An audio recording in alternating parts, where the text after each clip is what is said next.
¿Qué tal, chicos? Está todo bien, ¿verdad? ¿Se me escucha bien? ¿Se me ve? ¿Me confirman, porfa, en el chat? Ok. Hola, Ángel, ¿qué tal? ¿Cómo estás? Gracias. A ver, ¿alguien más por ahí? Para ver si estamos todos escuchando.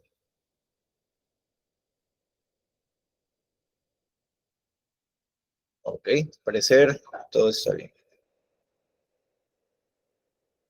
Muy bien. ¿Qué vamos a ver el día de hoy? Lo que toca hoy son las colecciones, ¿ok? Ese es el tema de hoy. Eh, Pero me gustaría saber si alguno de ustedes ha realizado los ejercicios que quedaron pendientes de la clase pasada del jueves. Creo que quedaron por ahí unos 5 ejercicios más o menos. Entonces, si alguno de ustedes llegó a realizarlos. A ver, si no voy a compartir. A ver, un ratito voy a compartir acá el... Voy a abrir la clase 2.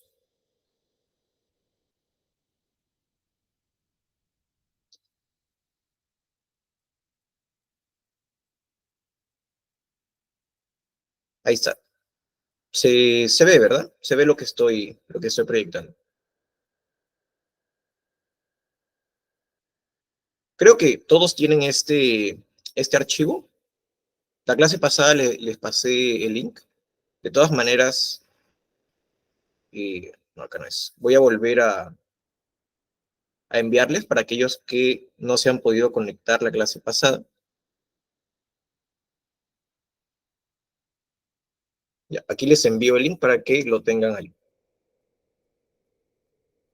Bueno, ¿qué habíamos visto?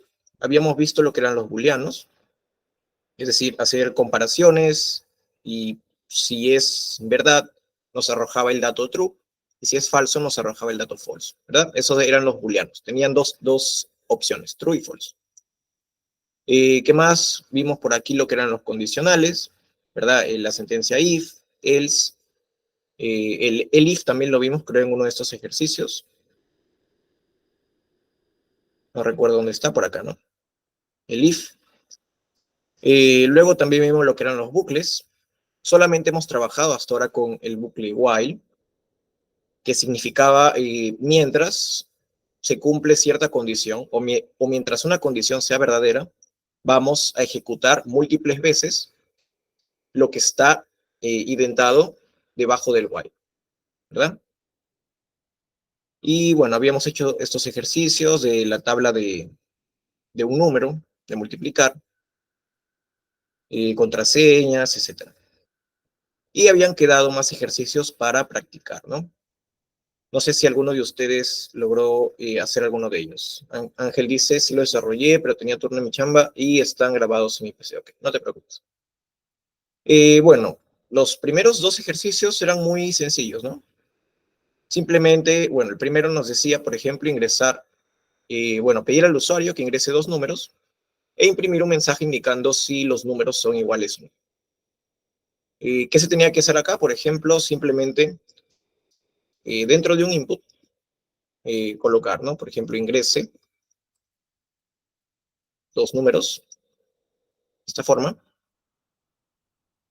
El usuario iba a ingresar, por ejemplo, un entero. Entonces, todo lo tenemos que transformar en entero y lo guardamos en nuestra variable no-put. Bueno, en realidad va a ser por separado, ¿no? Entonces, aquí tendríamos que decirle ingrese el primer número y luego le decimos ingrese el segundo número. Así. Muy bien, una vez ingresados estos números, tenemos que imprimir un mensaje indicando si son iguales o no. ¿Cómo lo hacíamos? Con un if, ¿verdad? Decíamos, si el num1 es igual a num2, recuerden que para comparar igualdad tenemos que usar estos 2 signos de igual. ¿Okay? Si usamos solo uno, nos va a salir un error porque un solo igual significa que estamos asignándole un valor, un dato, a una variable. Entonces, si número 1 es igual a número 2, imprimimos el mensaje, los números son iguales. De lo contrario, imprimimos los números son diferentes. De esta forma. Ok, entonces cuando ejecutamos, y bueno, esperamos un momento porque se está conectando al servidor.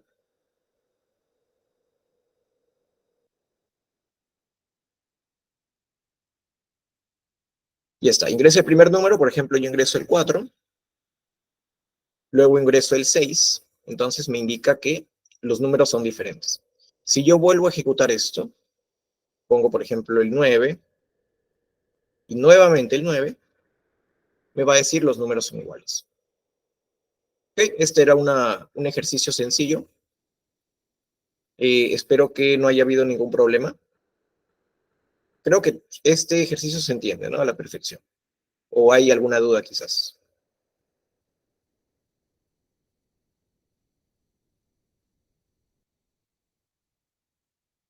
¿Está todo claro? Para pasar al segundo. De repente alguien ha hecho este segundo que dice, pide al usuario ingresar un número e imprimir un mensaje indicando si el número es positivo, negativo o cero. También se ve sencillo, ¿no? Muy bien, por ejemplo, Jacob nos ha enviado un pequeño código. A ver, vamos a copiar el código que nos ha enviado Jacob. Voy a copiarlo por aquí. A ver, ¿qué es lo que ha hecho? Ha creado un input, ya ha puesto ingresa un número, y lo que ingresamos se va a transformar en un float, ¿ok? Es decir, en un número decimal. Y lo vamos a guardar en esta variable num1. Luego hacemos la condición. Si este número que hemos ingresado es menor a 0, vamos a imprimir el número tal, ¿ok? Es negativo. De lo contrario, vamos a imprimir el número tal es positivo. Y luego ha agregado aquí otro if. Si el número es igual a 0, imprimimos el número 0. Okay, vamos a ver si este código funciona. Entonces, por ejemplo, ingreso un número, yo ingreso el 8, me sale el número 8 es positivo, muy bien. Si yo ingreso el -5, por ejemplo, tenemos que este número es negativo. Y si ingreso el 0, aquí hay un ligero error, ¿verdad? Yo he ingresado el 0 y me está imprimiendo acá. El número 0 es positivo y luego me está poniendo el número 0. Bueno, para esta aplicación estamos considerando que el 0 obviamente no es ni positivo ni negativo, ¿no? Sino es el número, es 0 como tal. ¿Qué deberíamos arreglar en este código para que solamente nos aparezca el mensaje, el número es 0? Porque claro, siguiendo la lógica, si yo ingreso el 0, yo estoy preguntando primero, ¿0 es menor a 0? Esto es falso, ¿verdad? Porque 0 no es menor a 0. Entonces, no está ejecutando esto, pero como le estoy diciendo aquí de lo contrario, sí me está ejecutando esta línea de código, porque esto es falso. Entonces, de alguna manera debo hacer de que esto tampoco se ejecute.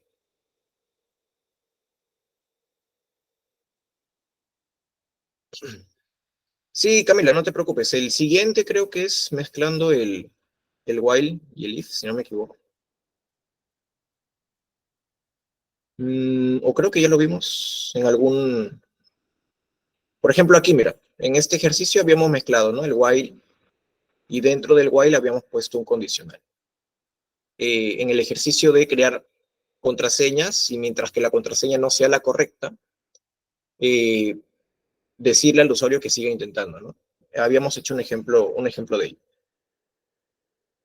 Ahí está en el, en el notebook, por si lo quieres ver. Ahí les envié el link. Muy bien, ¿cómo arreglaríamos esto entonces? Quizás lo podremos arreglar con un elif, ¿verdad? Es decir, recuerden que cuando queremos poner 3 condiciones, o más de 2 condiciones, podemos usar el bloque de if múltiple, que es el if, ¿verdad? Entonces, en lugar de colocar else aquí, vamos a colocar el if, y aquí tenemos que escribir la otra condición. Es decir, si el número es mayor a 0. Y al final, recién colocar el else. Recuerden que el bloque if, el orden es if, luego el if, luego else.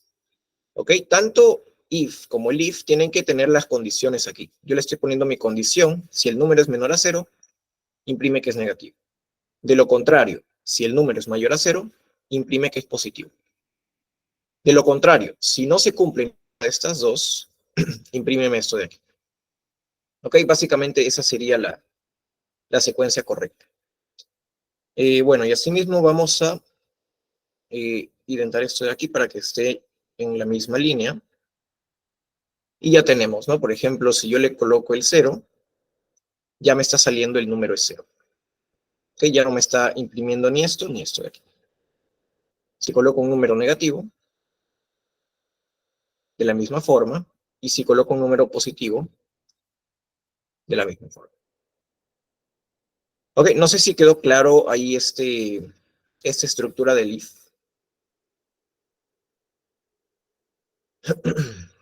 ¿Está claro, Jacob? No sé si por ahí tienes alguna duda con el código que enviaste.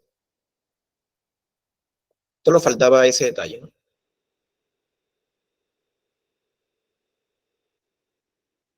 Muy bien, vamos con el siguiente entonces. Este ya es un poquito más complicado. Por ejemplo, nos decía, pide al usuario ingresar las 3 longitudes de los lados de un triángulo y luego imprimir un mensaje indicando si el triángulo es equilátero, isósceles o escaleno. Entonces, bueno, primero, antes de resolver esto, hay que acordarnos de saber cuándo un triángulo es equilátero, cuándo es isósceles y cuándo es escaleno, ¿verdad? ¿Cuándo un triángulo es equilátero, por ejemplo? No sé si recuerdan por ahí.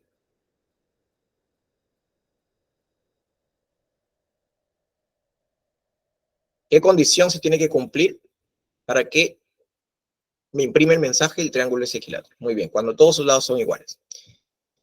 Muy bien, y para que me imprima el programa el triángulo es isósceles, ¿qué debe pasar?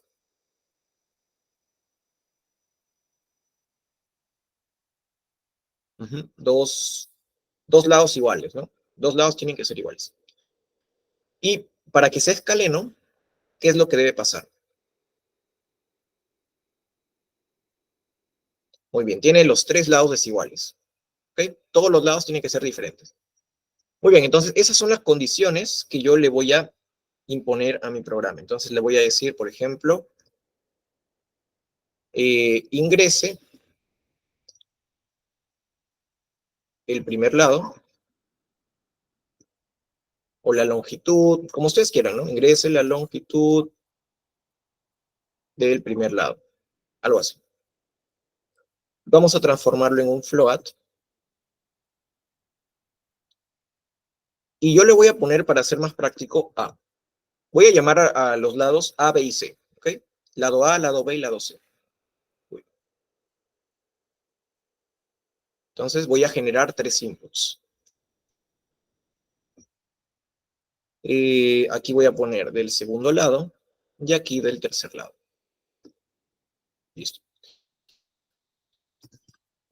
Muy bien, una vez que ya tengo ingresado mis 3 lados, A, B y C, tengo que escribir las condiciones, ¿verdad? Es decir, para que sea equilátero, ¿qué es lo que debía pasar? Que el lado A sea igual al lado B, ¿ok? Y al mismo tiempo,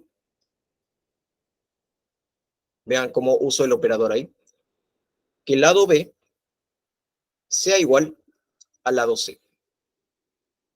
Si estas dos condiciones se cumplen, el triángulo va a ser equilátero.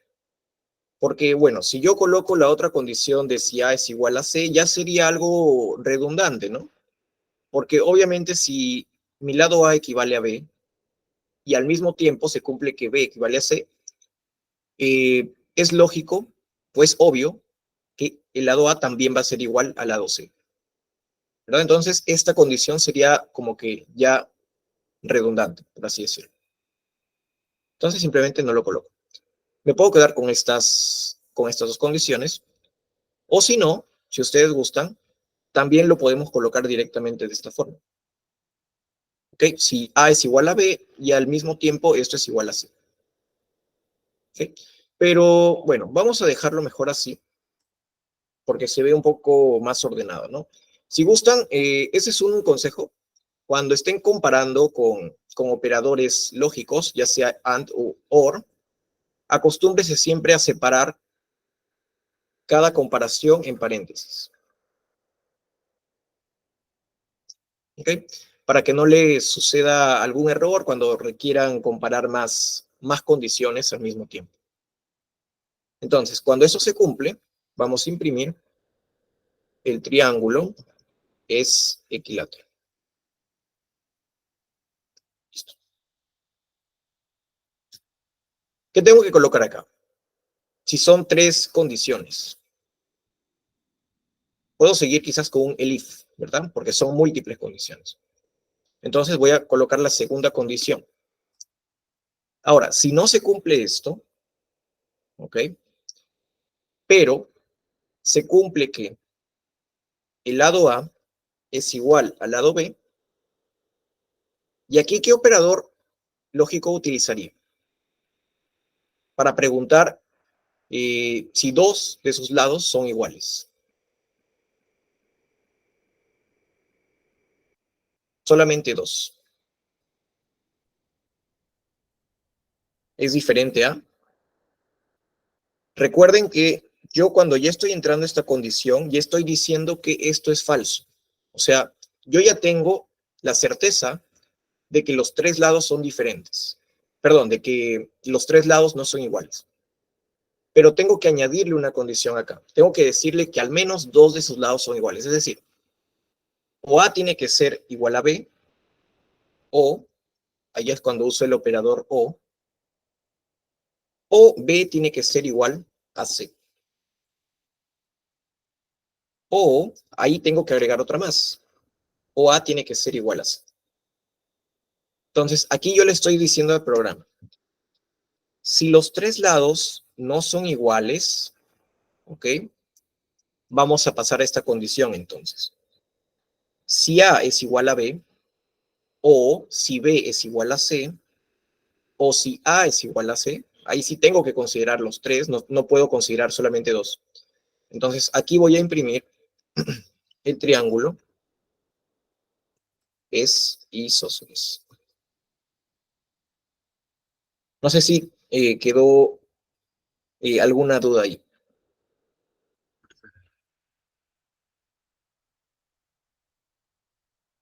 Y C es diferente de A.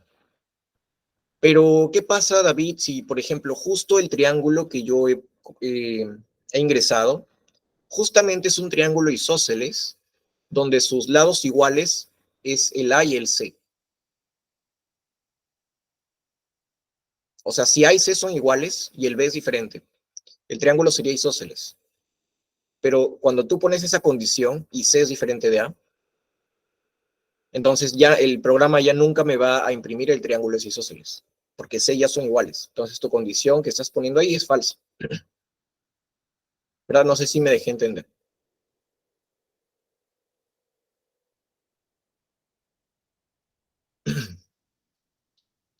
Ok, vamos a seguir con este ejercicio y vamos a poner simplemente de lo contrario, o sea, cuando los 3 lados no son iguales y no existen 2 lados que sean iguales por separado, entonces ya no me va a quedar otra opción de que el triángulo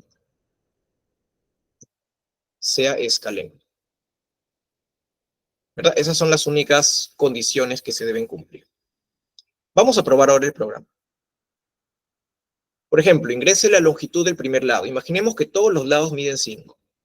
5, 5 y 5. Tengo aquí la respuesta que me dice, ¿no? El triángulo es equilátero. Muy bien. Vamos a hacer la otra prueba. Vamos a colocar, por ejemplo, 6, 8 y 6. Aquí me tiene que decir que es isósceles, ¿no? Porque estoy colocando dos lados que son iguales. Ahí está. El triángulo es isósceles. Y por último, voy a crear la opción de que el triángulo sea escaleno, es decir, que todos sus lados sean diferentes. Por ejemplo, 4, 3 y 5. Ahí está, ¿no? El triángulo es escaleno.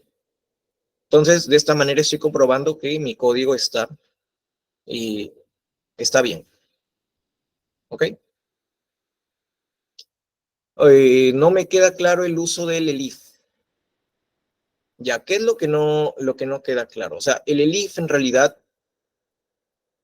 significa, por ejemplo, traduciendo, ¿no? Yo estoy colocando acá, si esta condición se cumple, ejecuta esto. Y lo demás, descártalo, porque ya tengo que esto se cumple, ¿no? Si esto se cumple, ejecuta esto, y esto de aquí ya ni lo leas. Muy bien.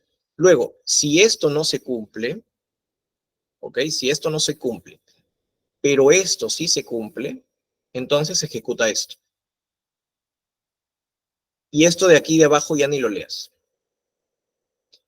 Por último, si ni esto se cumple, entonces recién ejecútame esto de aquí. El elif sirve como un intermediario, ¿no? Para colocar varias condiciones. ¿Qué pasa si yo no colocara el if? Si yo simplemente colocara if. ¿Cuál sería la diferencia? Seguro te preguntarás. Ok, Camila, no te preocupes. Igual la clase va a estar grabada. Ok, Pedro, mira, ¿cuál sería la diferencia de si yo en lugar de colocar el if aquí, simplemente lo dejo como if? Entonces lo que va a hacer el programa es lo siguiente. Va a preguntar, si esta condición es verdad, ejecuta esto. ¿Ok? Y luego el programa va a preguntar nuevamente por esta condición de aquí. O sea, no lo va a ignorar. ¿Ok? Pero lo que yo quiero no es eso. Lo que yo quiero es, si pregunta esto y esto resulta verdad, yo quiero que lo demás lo ignore. Porque ya no tiene sentido seguir preguntando si es que esto ya se cumplió. ¿Verdad? Entonces, cuando yo coloco el elif, si esto se cumple, esto ya lo va a ignorar. ¿Ok? Pero si yo colocara solamente el if, esto ya no lo va a ignorar. Esto lo va a preguntar sí o sí. Esa es la diferencia.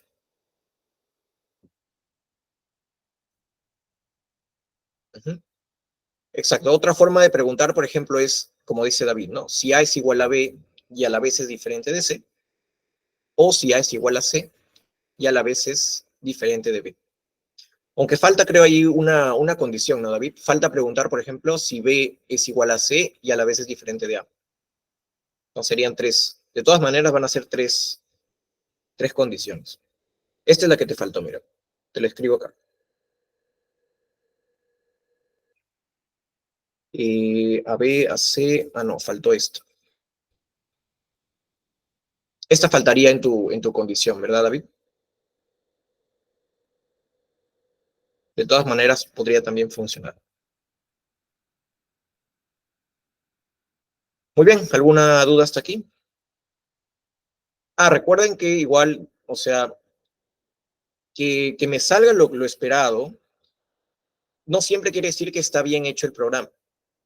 Porque, a ver, veamos, ¿qué pasa si yo coloco que un lado vale 4, el otro lado vale 4 y el otro lado vale 10? Me dice que el triángulo es isósceles, pero ahora yo les pregunto, o les invito voy a hacerlo un poco más grande, intenten dibujar un triángulo con los lados que yo he ingresado. ¿Es posible hacerlo? ¿Existirá un triángulo que tenga esas medidas?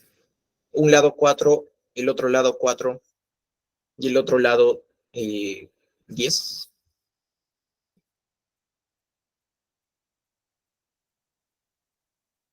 A ver, ¿quién me dice?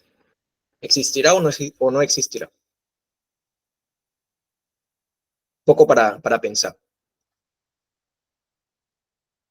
Si gustan, intenten agarrar una hoja cuadriculada donde cada cuadrito sea una unidad E intenten dibujar un lado de longitud 4, otro lado de longitud 4 y que el tercer lado tenga longitud 10.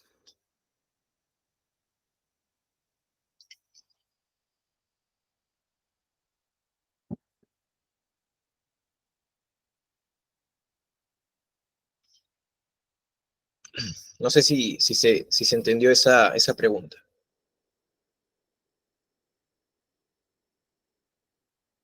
O por ejemplo, para hacerlo más visual. Yo tengo un lado que mide 2, otro lado que mide 2 y otro lado que mide 1000. Aquí me dice que es isósceles, pero les pregunto, ¿existirá ese triángulo? O sea, ¿pueden imaginarse un triángulo de 2, de un lado que mide 2, otro lado 2 y el tercer lado que mida 1000? Creo que es imposible, ¿no? No existe. Claro, por eso existe lo que son las condiciones de existencia de un triángulo. Y esas son que, muy bien, lo que dice David, ¿no? Eh, un lado no puede ser, o sea, uno de los lados del triángulo no puede ser mayor a la suma de los otros dos. Por ejemplo, aquí 1000 es mayor que la suma de 2 más 2. Y esto no puede ser. El tercer lado como máximo puede ser 4. Y eso tampoco puede ser 4, puede ser 3.99. Pero no puede ser igual o mayor que la suma de los otros dos. ¿Ok? Y a su vez, un lado no puede ser menor que la diferencia de los otros dos. ¿Ok? Entonces, esa sería una condición extra que agregar para que exista el triángulo, ¿no?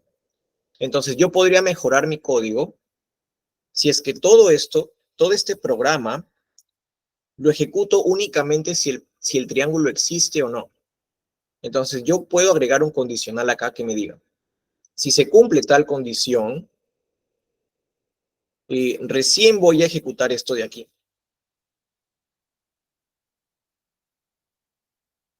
Así. De lo contrario, voy a imprimir el triángulo no existe. ¿Ok? Y aquí tengo que colocar obviamente una condición, ¿no?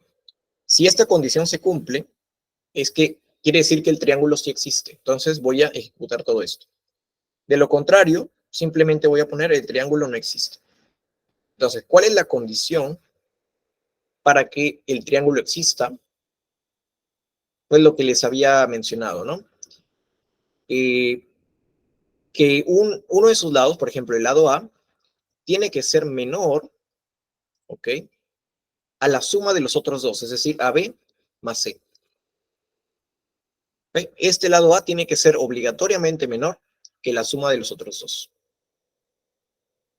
Y al mismo tiempo, el lado B tiene que ser menor a la suma de los otros dos. Y al mismo tiempo, el lado C tiene que ser menor a la suma de los otros dos. Entonces, con esta condición de aquí, que comprueba la existencia de un triángulo, yo ya puedo mejorar mi programa, ¿no? Entonces, si yo coloco lo que había colocado antes, 2, 2 y 1000, ya no me va a salir que el triángulo es isósceles, sino me va a decir el triángulo no existe. De lo contrario, si coloco uno que sí existe, por ejemplo, el 3, el 4 y el 5, que sabemos que es un triángulo que sí existe, me va a decir el triángulo es escaleno. Uy, se me fue un 5 acá. Nuevamente. Por ejemplo, 3, 3 y 5 es isósceles. Ese triángulo sí existe. ¿Okay? No sé si quedó claro esa parte. O también esa condición de Laura, ¿no? También me había olvidado de que qué pasa si colocamos un lado negativo. Eso también, ¿no? Tiene que cumplir también con la condición de que el lado A o el lado B o el lado C tienen que ser mayor a cero. Uh-huh. Exacto. En este caso, Laura ha usado un OR porque está colocando las condiciones para que el triángulo sea inválido. Entonces, si yo quiero colocar las condiciones para que el triángulo sea válido, tendría que cambiar ese OR por un AND. De esa forma trabajan los operadores. Pero está muy bien la condición que ha puesto aquí Laura. En mi caso, yo tendría que agregar 3 condiciones más, ¿no? O sea, tengo que poner que A tiene que ser mayor a 0 y B tiene que ser mayor a 0 y C tiene que ser mayor a 0. O sea, le tengo que agregar más condiciones. ¿Ok? Aquí le he agregado 3 más. De que los 3 lados tienen que ser positivos. Muy bien, gracias, Laura. Claro, hay que pensar siempre en el peor de los casos, ¿no? Siempre cuando hagan su programa, piensen en el peor de los casos y prueben a ver cómo reacciona el programa a ese caso, para que puedan ir perfeccionándolo, ¿no?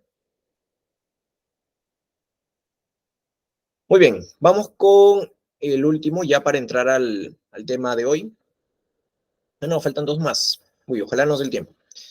Ya, vamos a hacerlo un poco más rápido. Pide al usuario que ingrese su peso y su estatura e imprime un mensaje indicando su índice de masa corporal, ¿no? Y su estado según su nivel de peso. Entonces, existe una formulita para hallar el IMC de una persona, que es, me parece, el peso dividido entre la estatura al cuadrado, ¿no? Algo así. Es justamente lo que nos ha puesto aquí Heiko. A ver, vamos a copiar su código. Gracias, Heiko, para ahorrar un poco de tiempo. Le estamos diciendo al usuario, ingresa tu peso. Muy bien, lo transformamos en un float, número decimal, y lo guardamos en variable peso.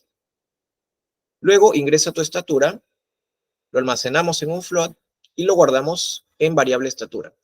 Fíjense lo interesante aquí, siempre es bueno especificarle al usuario en qué unidades ingrese el dato, ¿no? Porque si no le pusiéramos aquí kilogramos, el usuario no va a saber si poner su peso en kilogramos o en libras, ¿no? Igualmente, si le quitamos este paréntesis M, el usuario no va a saber si poner su estatura en metros o en centímetros, ¿verdad? Siempre es importante especificarle al usuario en qué unidades queremos que coloque el dato. Muy bien, una vez ya tenemos el peso y la estatura, hacemos el cálculo del IMC con la fórmula de peso entre estatura elevado al cuadrado. Muy bien, ya tenemos aquí el IMC, imprimimos, tu IMC es tanto, muy bien, y luego hacemos un condicional. ¿Ok? Por ejemplo, creo que, a ver, ¿cómo determinamos esto de aquí? Creo que en internet está, ¿verdad? Justo había abierto yo también un link para hallar el índice de masa corporal, para los que no lo tengan, pueden ver en este link de aquí, hay un pequeño cuadrito, ¿no? Que te indica si el IMC está por debajo de 18.5, quiere decir que estás bajo de peso. Si estás entre 18.5 y 24.9, estás en un peso normal. Y así va poniendo las condiciones, ¿no? Entonces, esto es, me parece que de aquí ha sacado la información también Jacob. No sé si es correcto. Y entonces ha puesto el condicional, ¿no? Si el peso es menor a 18.5, bajo peso, muy bien. De lo contrario, si el peso es menor a 24.9, normal. De lo contrario, uy, acá, sí, está bien, 29.9, sobrepeso. Si no se cumple ninguno de estos tres, o sea, si es mayor a 29.9, entonces estaría en obesidad. Entonces, vamos a probar. A ver, voy a probar con mis datos. A ver, yo creo que estoy en unos 74, puede ser. Y en estatura, en metros, voy a ponerme 1.75. A ver. Entonces, aquí me está arrojando mi IMC y me está diciendo que estoy en obesidad. A ver, ¿qué ha pasado aquí? ¿Cuál es el error? Porque yo no creo que estoy en obesidad. O he ingresado mal los datos.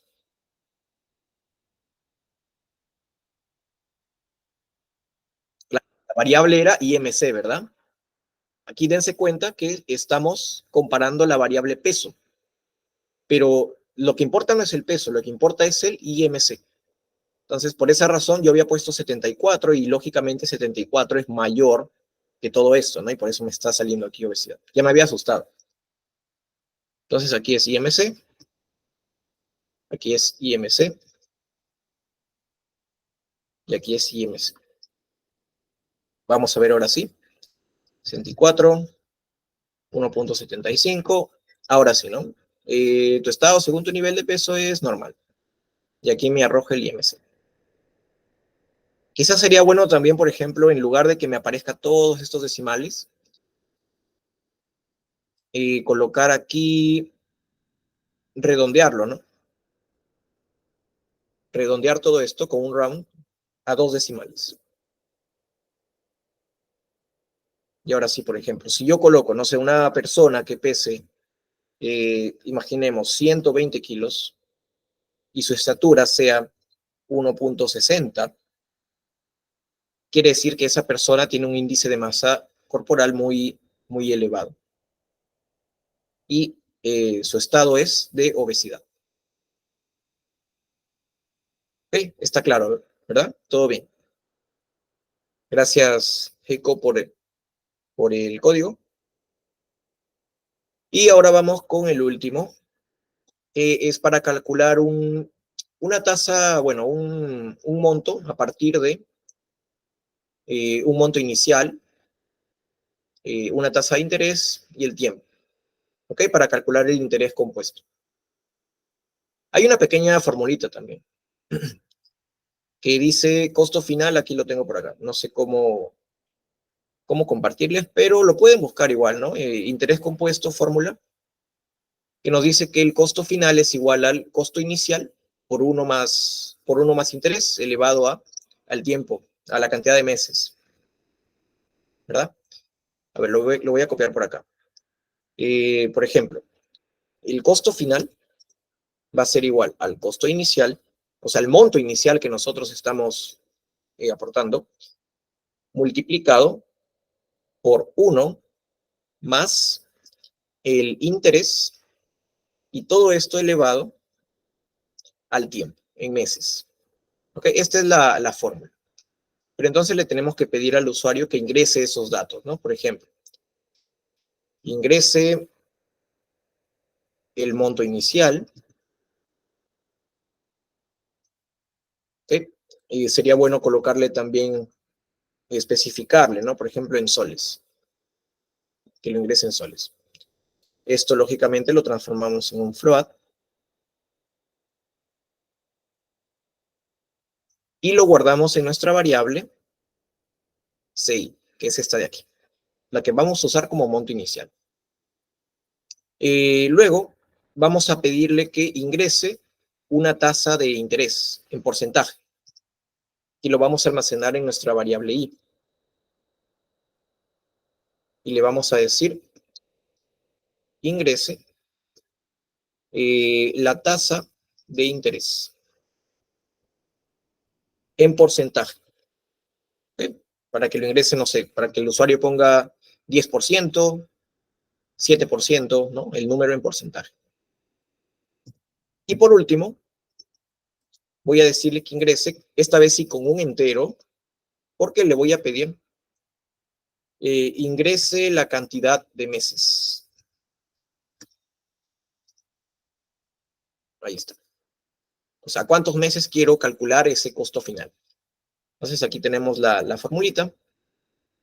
Pero antes, este valor de i tiene que estar en forma decimal. Por ejemplo, si yo le coloco un 18%, ¿ok?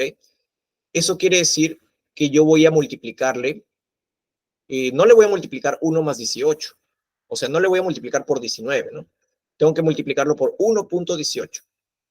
Entonces, ese i, si yo coloco aquí 18%, o si yo coloco 18, imaginemos, yo lo tengo que dividir entre 100, ¿no? Para que esté en formato decimal. Entonces aquí puedo hacer una pequeña actualización de mi variable y voy a decir que lo que he ingresado como i, divídelo entre 100 para que esté bien esto de acá. Entonces comprobamos, por ejemplo, ingrese el monto inicial. Le pondré unos 2,000 soles. ingrese la tasa de interés. Por ejemplo, yo quiero un interés del 10%. Y la cantidad de meses, voy a ponerlo a 6 meses. Entonces, me olvidé perdón, el monto final es, me olvidé de imprimir esto. Esto en soles. Así. A ver, nuevamente. 2.000, tasa de interés 10%, a 6 meses, y tengo este monto de aquí, ¿no? 3.543. Eso es porque cada mes se va a ir multiplicando este monto 2.000 por 1.1, porque es el 10%, ¿no? Se multiplica por 1.1, luego ese monto del primer mes se va a volver a multiplicar por 1.1, y así hasta llegar a los 6 meses y voy a tener todo este monto, ¿no? Que yo lo voy a redondear acá a 2 decimales. Ahí está. Ahora, si por ejemplo yo ingreso un monto de 1.500, una tasa de interés bajita, voy a ponerle 5%, a 6 meses. Entonces tengo este monto de aquí, el monto final. Okay, no sé si hay alguna duda hasta ahí. Creo que sí se entendió.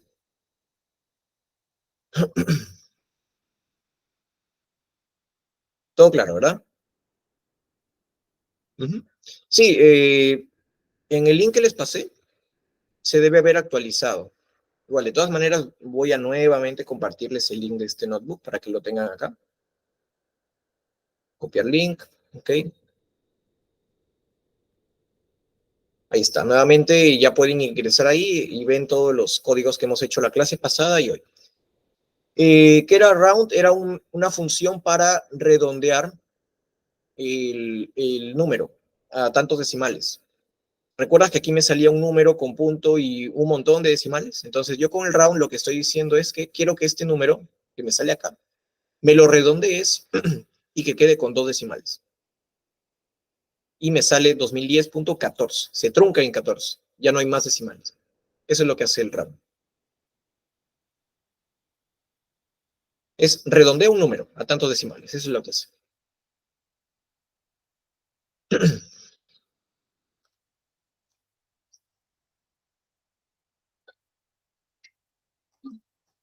Muy bien. Si todo está claro, entonces ya vamos a el tema de hoy. Sí nos ha tomado un poquito más de tiempo del que pensaba, pero vamos a tratar de hacerlo un poco rápido para que podamos abarcar todo. A ver, voy a detener un rato aquí la presentación y voy a compartir esta PPT. Ahí se ve bien, ¿no? Si están viendo el PDF que estoy, o bueno, la presentación que estoy compartiendo.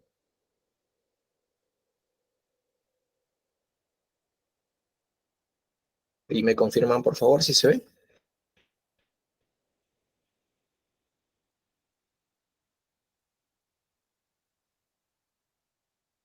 Hola, hola. ¿Sí me escuchan?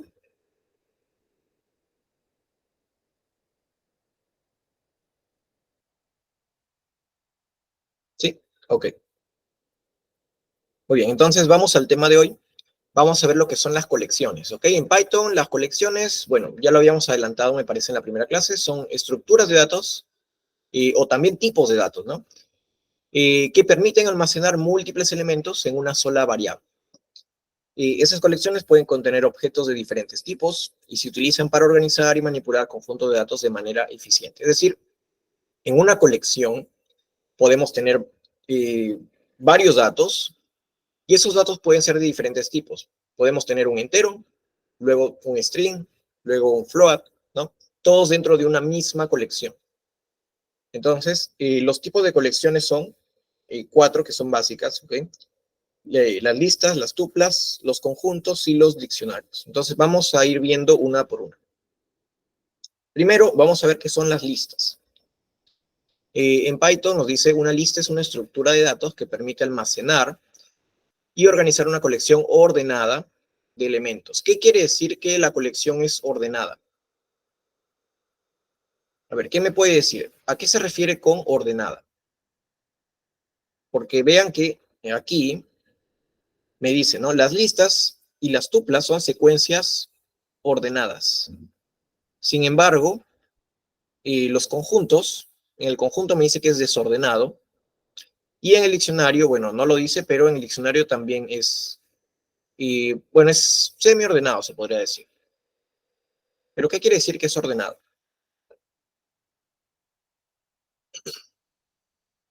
¿Quién me puede dar ahí un comentario, una idea de qué significa que una colección sea ordenada? Que van en orden. Suena un poco lógico, ¿no? Pero ¿a qué se refiere con el orden? En que cada elemento tiene asignado una posición. ¿Recuerdan en los strings que decíamos, el primer elemento de una cadena de texto tiene la posición 0, el segundo elemento tiene la posición 1, y así? Y el último elemento tenía el -1, ¿recuerdan? En el caso de las listas, también funciona de esa manera. ¿Okay? Puso lo que dice aquí más abajo. Dice, los elementos de una lista se pueden acceder mediante índices. El índice del primer elemento es 0, el del segundo es 1, y así sucesivamente, ¿no? O sea, esto de acá quiere decir que la lista es una colección ordenada, porque nosotros podemos acceder a sus elementos mediante los índices. O sea, yo le puedo decir, dame el elemento de la posición 3, o dame el elemento de la posición 4. Entonces, todos los elementos, al estar ordenados, tienen asignados automáticamente una posición en la colección. Bueno, ¿y qué significa que sean mutables? Bueno, aquí lo dice, ¿no? Significa que se puede modificar después de su creación. Es decir, una vez que creamos una lista y le coloquemos elementos, más adelante podemos seguir colocándole más elementos, ¿no? Podemos añadir elementos o eliminar elementos, o podemos incluso eliminar toda la lista, ¿no? Si queremos. O podemos reordenarlos, o cambiar las posiciones de los elementos. Y al igual que los strings, en las listas podemos obtener la longitud de la lista, es decir, cuántos elementos tiene una lista, con la función len, de igual manera como se hacía con los strings. ¿Okay? Len, y adentro colocamos la variable lista, o el dato de la lista, y vamos a obtener cuántos elementos tiene esa lista. Y bueno, se pueden realizar diversas operaciones como añadir elementos, eliminar, concatenar listas, entre otros. Y esos son algunos de los métodos que podemos usar. Okay, entonces vamos a ir al Colab nuevamente. Antes voy a crear aquí la clase 3. Espera un ratito.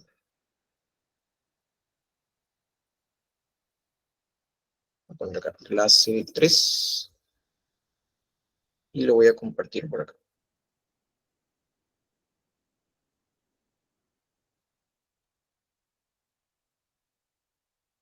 Ok, creo que ahí se ve. Entonces voy a escribir como título clase 3. Colecciones. O de frente, ¿no? Listas. Listas. Entonces, ¿cómo creo yo una lista? Una lista yo lo puedo crear de dos maneras en realidad.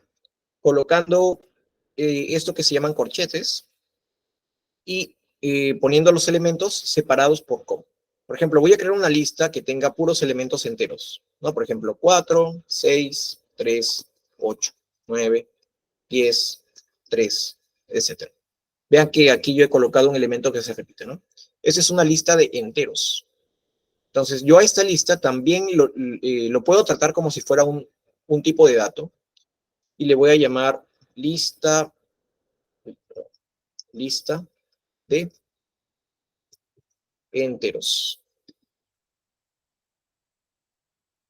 Así. Ok, tengo mi variable lista de enteros y he creado una lista con corchetes donde los elementos están separados por coma. Muy bien, entonces, si yo quiero, por ejemplo, obtener el elemento que está en la primera posición de la lista, yo puedo decir, ¿no? Print de la lista de enteros, quiero la posición 0. O sea, quiero el primer elemento de mi lista que se llama lista de enteros. Entonces, ¿qué es lo que voy a obtener?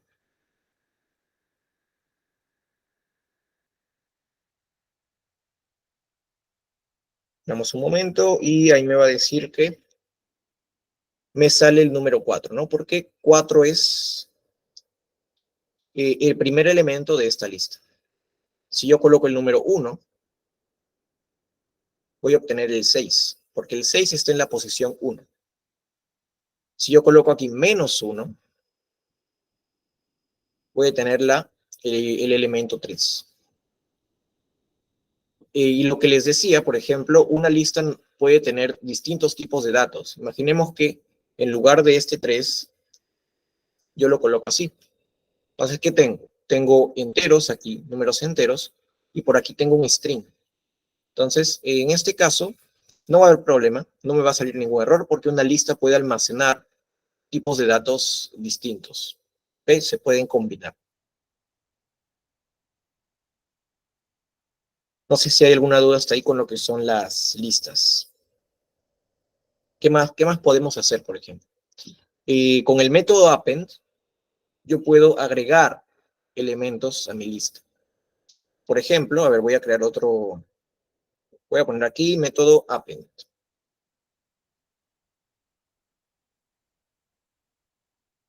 Método append. Esto lo voy a colocar mejor como un título. Por ejemplo, yo creo una lista con los números 1, 2, 3, 4. ¿Okay? Y luego, si yo quiero agregarle un elemento al final de la lista, yo puedo decir lo siguiente. Lista, punto, append, le estoy asignando un método, y dentro del paréntesis yo le coloco el elemento que le quiero agregar. Por ejemplo, el 5. Entonces, con esta línea de código, la lista ya se está actualizando automáticamente. Entonces, si yo coloco aquí print lista, ¿qué me va a salir? Tengo esto de aquí, ¿no? 1, 2, 3, 4 y 5. Recuerden que el programa se lee de arriba hacia abajo. Entonces, primero yo tengo que la lista es 1, 2, 3, 4. Luego le agrego el valor 5 y luego lo imprimo. Entonces, tengo como resultado todo esto de aquí. ¿Okay? No sé si está ahí claro todo con el método append. Dense cuenta de que si yo sigo agregando aquí, por ejemplo, 6,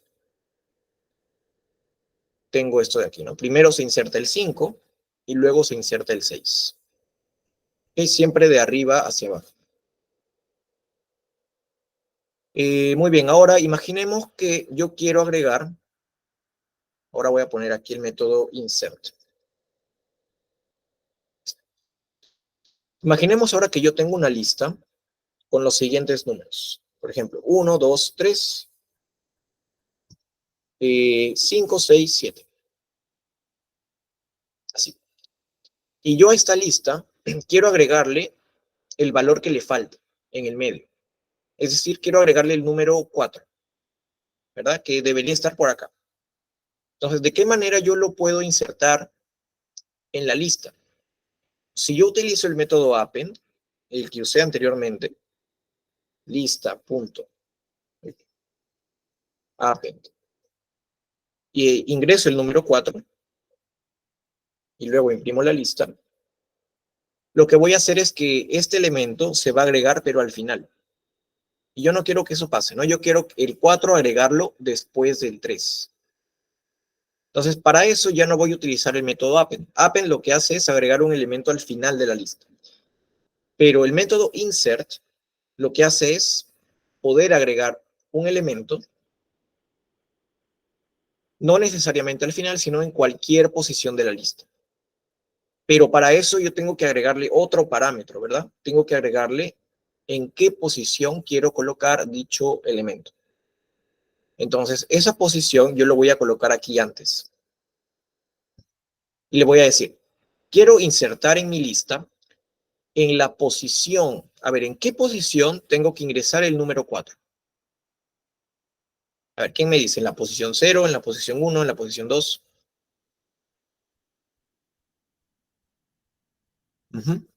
Muy bien, en la posición 3, ¿verdad? Entonces, yo le digo a mi programa, insértame en la posición 3 el número 4 en mi lista, ¿no? Entonces, ahora sí, voy a tener lo siguiente. 1, 2, 3, 4, 5, 6, 7. Vean que ahora el número 4 está en la posición 3. 0, 1, 2, 3. Eso es lo que puedo hacer con insert. ¿Qué otro método? Tengo por aquí el método remove. Remove. ¿Qué me va a servir para eliminar un elemento de la lista? Por ejemplo, yo tengo aquí lista de, no sé, ¿qué puedo poner? A ver, ¿a quién se le ocurre una lista de elementos?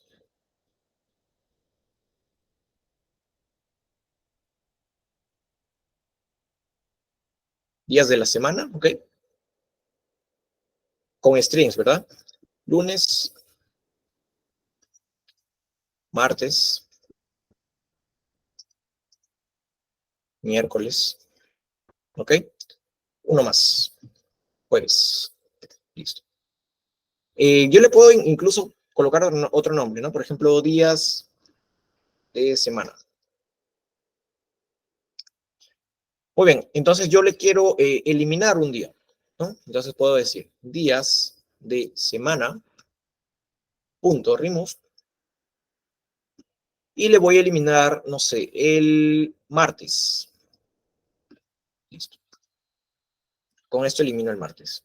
Y ahora voy a imprimir cómo me quedó mi lista días de semana. Y tengo lo siguiente, ¿no? Lunes, miércoles, jueves. Ok, ya se actualizó esta lista. Ya le eliminé este valor. Entonces, ¿qué pasa si, por ejemplo, yo le coloco un día que no está en la lista? Por ejemplo, yo digo, tengo mi lista lunes, martes, miércoles, jueves, y yo le quiero eliminar el día viernes. ¿Qué va a pasar ahí? Me va a salir un error. ¿Por qué? Porque yo le estoy intentando eliminar un elemento que no está en la lista. Entonces, cuando quiera eliminar un elemento que no está dentro de una lista, me va a salir un error. Entonces le tengo que poner una cierta condición, ¿verdad? Es decir, antes de eliminar un elemento, tengo que preguntarle al programa, si este elemento está en la lista, elimínalo. De lo contrario, simplemente no hagas nada, ¿no? O sea, solamente si está en la lista, elimina. Entonces, para eso tendría que colocar una condición, ¿no? Pero eso ya lo vamos a ver en un ejercicio más adelante. Hay un ejercicio que justo se trata de eso, así que no se preocupe. Y justamente es con frutas, lo que dice Laura, ¿no? Entonces, vamos a dejarlo por el momento con martes. Ahí está. Muy bien. ¿Qué más vamos a ver? El método pop.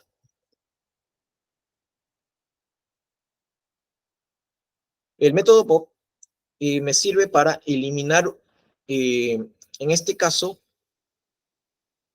el último elemento de la lista. Okay, vamos a usar el mismo ejemplo, días de semana. ¿Sí? Y ahora, ¿qué pasa si yo escribo lo siguiente? Días de semana, punto pop. Y no es necesario ingresar nada aquí, en el paréntesis. Lo dejo así tal cual. Y imprimo días de semana. ¿Qué voy a obtener? Vamos a ver. Tengo lunes, martes y miércoles. Entonces, ¿qué ha hecho el programa? Es automáticamente eliminar el último elemento de mi lista. Ha eliminado el jueves.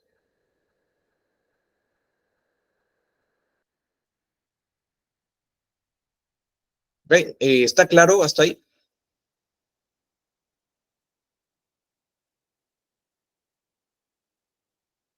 Son los métodos básicos, ¿no? Cómo agregar un elemento al final de la lista, cómo insertar un elemento en determinada posición, cómo eliminar un elemento de la lista y cómo eliminar el último elemento de la lista. ¿Y qué otros métodos tengo? Por ejemplo, aquí tengo otro, el split. Voy a poner por aquí, no quería poner texto. Aquí voy a poner el método split. Ok. Este método split en realidad no se aplican a las listas, sino se aplican a los strings. ¿Ok?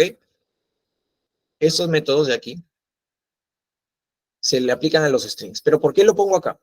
Porque este método me va a hacer transformar un string en una lista. ¿Ok? Entonces, ¿cómo funciona? Por ejemplo, yo tengo aquí un string, por ejemplo, números. Ya sabemos que un string o una cadena de texto va entre comillas siempre. Imaginemos que tengo este string de aquí. 1, 2, 3, 4, 5, 6. Todos separados por coma, ¿no? Ese es un solo tipo de datos. Ese es un dato string. Ahora, yo quiero generar una lista cuyos elementos sean estos números de aquí. Entonces, para ello, lo que voy a hacer es decir, al string números, quiero separar sus caracteres, ¿ok? Pero le tengo que especificar cuál va a ser mi elemento separador. En este caso, como yo he colocado comas para separar los elementos, yo le tengo que especificar que el elemento separador sea la coma. ¿Okay? De esta manera va a agarrar ese string y cada vez que vea una coma va a separar los elementos. Entonces, si ahora yo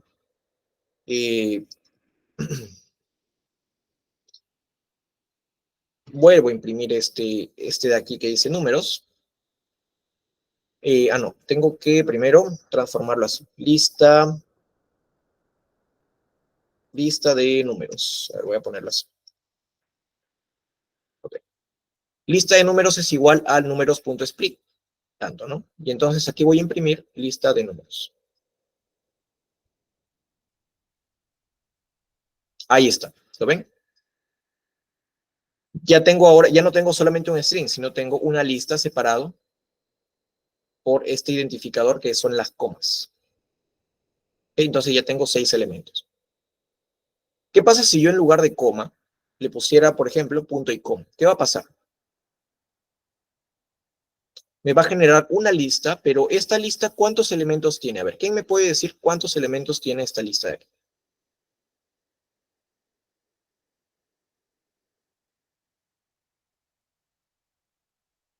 A ver, las aventuras de Japón dice 6.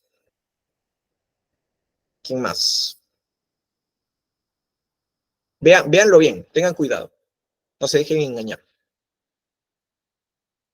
¿Cuántos elementos tiene esa lista? Kevin dice solo uno. Muy bien, esa lista solamente tiene un elemento. Y el elemento es este string de aquí. ¿Ok? ¿Qué ha pasado? Que yo en realidad nunca he separado estos valores, estos números, porque yo le he dicho que mi operador para separar los números sea el punto y coma. Entonces, el programa no ha encontrado ningún punto y coma aquí en estos caracteres. Entonces, ha tomado como que todo esto es un solo elemento y los ha colocado aquí. Por eso es que vemos las comillas, ¿no? Abre comillas, todo el string, toda la cadena de texto, y cierro comillas. Por esa razón es que si yo luego aquí coloco, por ejemplo, print len lista de números, recuerden que con len yo estoy obteniendo cuántos elementos tiene esta lista. Aquí me va a salir que tengo solamente un elemento, ¿lo ven? Un elemento. Pero si yo, en lugar de colocar el punto y coma, dejo la coma ahí, entonces el programa ya va a decir, ¿no? Aquí hay una coma, entonces siempre que encuentre una coma voy a separar los elementos. Entonces cuando yo ejecute, ahora vean que sí, tengo una lista esta vez con 6 elementos. ¿Ven? El elemento 1, 2, 3, 4, 5 y 6. ¿Y cuántos elementos tengo? Tengo 6 elementos. ¿Qué pasa ahora si yo, en lugar de tenerlo con coma, simplemente los tengo separados con un espacio en blanco?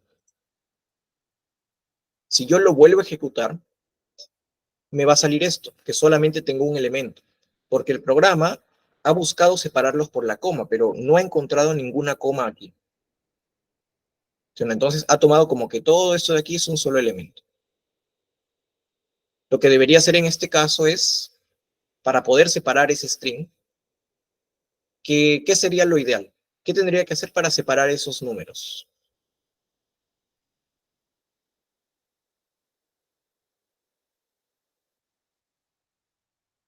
¿Qué coloco dentro del split? Aquí.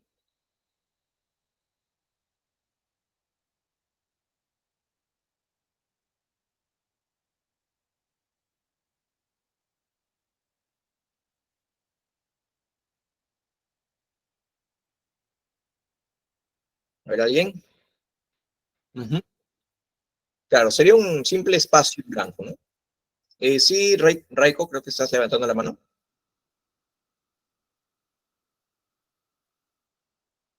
Uh-huh. Un espacio en blanco, simplemente así.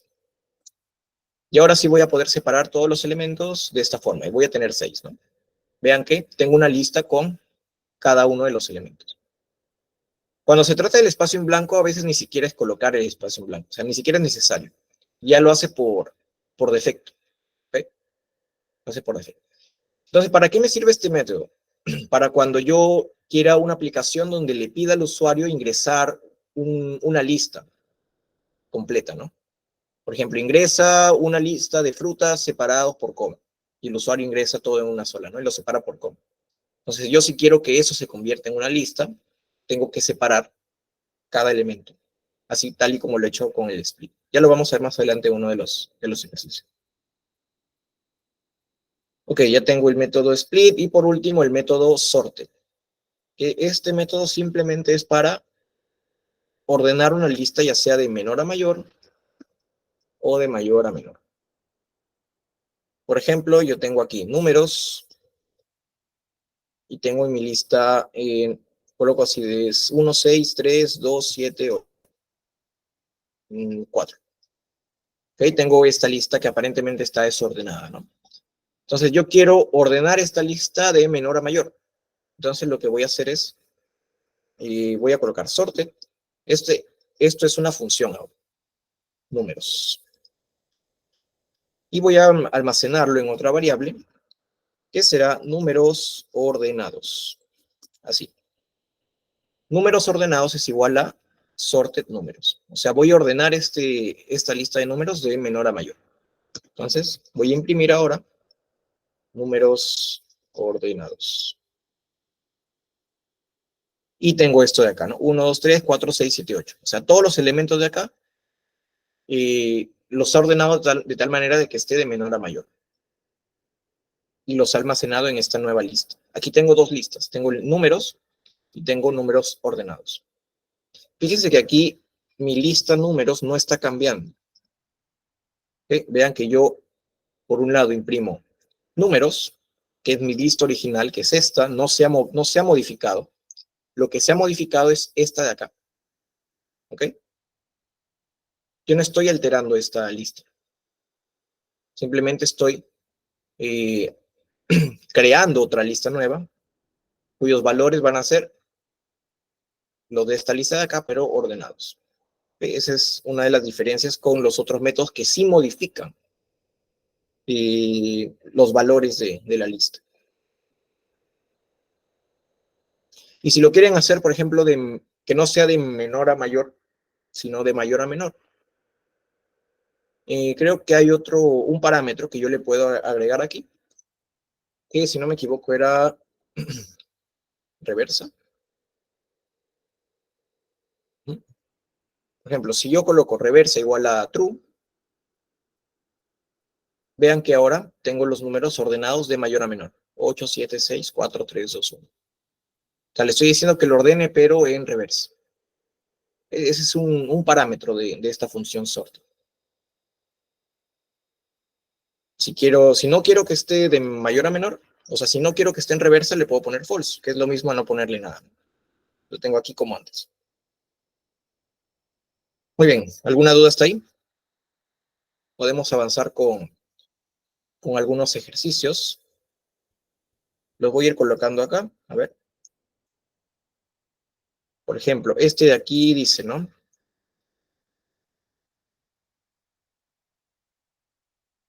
Tengo el ejercicio 1 que dice, pide al usuario que ingrese 3 frutas y agrégalas a una por una a una lista.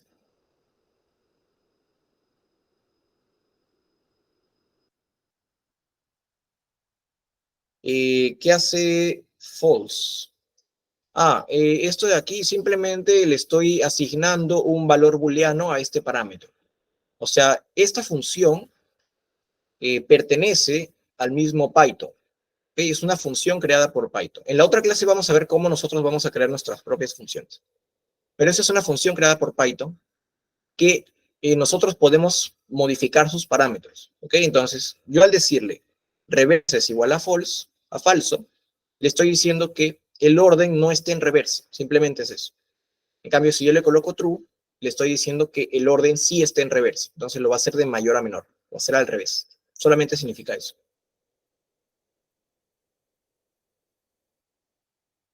Ok, entonces vamos a hacer este de aquí, por ejemplo. Pide al usuario que ingrese 3 frutas y agrégalas a una por una a una lista. Entonces lo vamos a hacer en este orden solamente para ver cómo funciona el append. ¿Ok?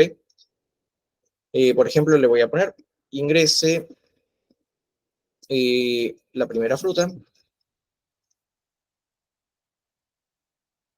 Y esto le voy a poner, por ejemplo, fruta. Ahí está. Uy. Ya, pero antes de pedirle al usuario que ingrese una fruta, voy a crear una lista vacía para ir almacenando ahí las frutas, ¿no? Entonces voy a crear una variable que se llama frutas y yo puedo crearlo de esta forma. Al poner corchetes y no poner nada dentro, le estoy diciendo al programa que me cree una lista vacía, sin ningún elemento. ¿Okay? Luego, una vez que el usuario ingresa una cadena de texto, lo almaceno aquí en fruta y lo que voy a hacer es decir frutas.append fruta, lo que ha ingresado el usuario, ¿no? Estoy añadiéndolo aquí. Entonces, quiero que este proceso se repita 3 veces, porque son 3 frutas. Entonces, simplemente lo que puedo hacer es copiar y pegar esto. Pero aquí le pondría la segunda, la tercera, y cada vez que el usuario ingresa una fruta nueva, le estoy agregando. Fíjense que ni siquiera es necesario cambiar esto por fruta 1, fruta 2, fruta 3, porque simplemente voy a sobreescribir el dato que está dentro de esta variable. ¿Ok? Primero voy a agregar esto de acá, luego voy a agregar este de aquí, y luego voy a agregar este de aquí. Entonces, al final, una vez que ya he añadido todos esos elementos, voy a imprimir cómo ha quedado mi lista frutas. Entonces, vemos cómo funciona esto. Por ejemplo, manzana, pera, durazno. Y aquí tengo mi lista, ¿no? Manzana, pera, durazno, que es donde los elementos se han ido agregando conforme yo los he ido ingresando acá. ¿Ok? Y esto lo he hecho con el método append. No sé si hay alguna duda hasta ahí.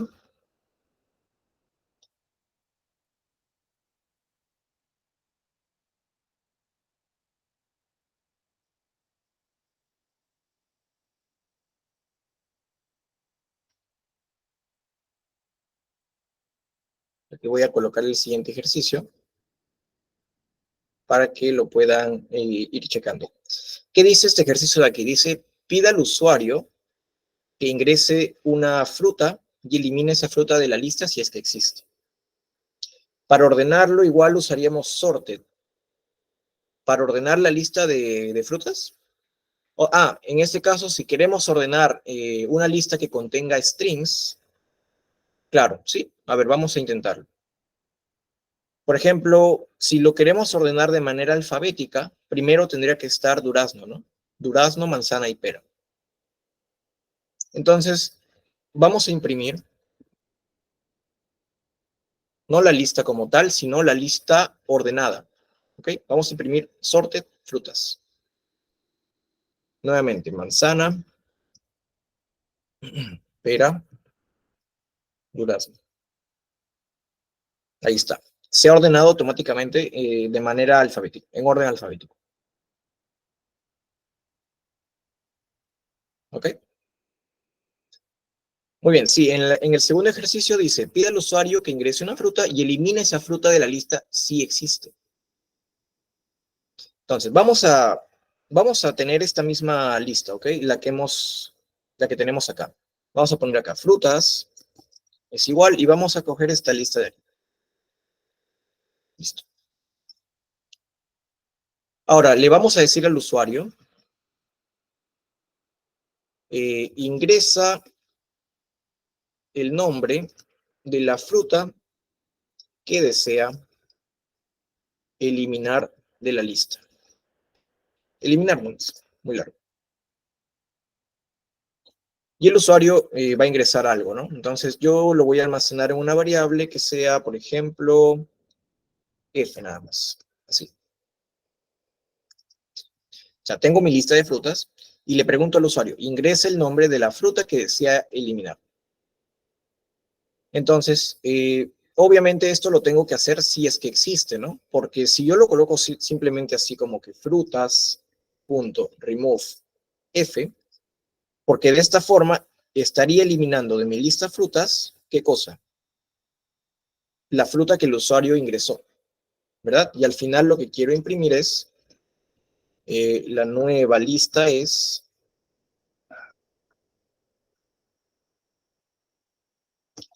frutas. Entonces, si hago esto, vamos a ver.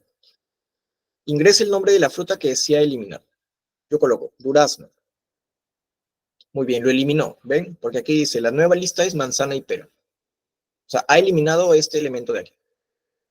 Pero, ¿qué pasa si yo escribo un elemento que no existe aquí? Por ejemplo, naranja.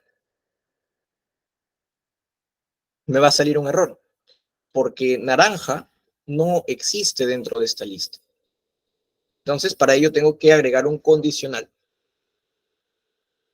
Claro, pero sí, tienes razón, Pedro. Me faltó eso. Antes sería bueno colocar acá, ¿no? Esta es la lista,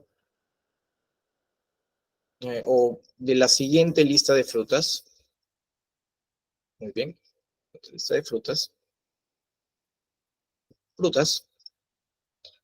Ingresa el nombre de la fruta que desea eliminar. Y ahora sí, ¿no? Ahí está. De la siguiente lista de frutas, durazno, manzana, pera, ingresa el nombre de la fruta que desea eliminar, ¿no?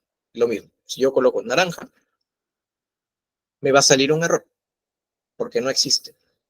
Sí, las aventuras de Japón, dime.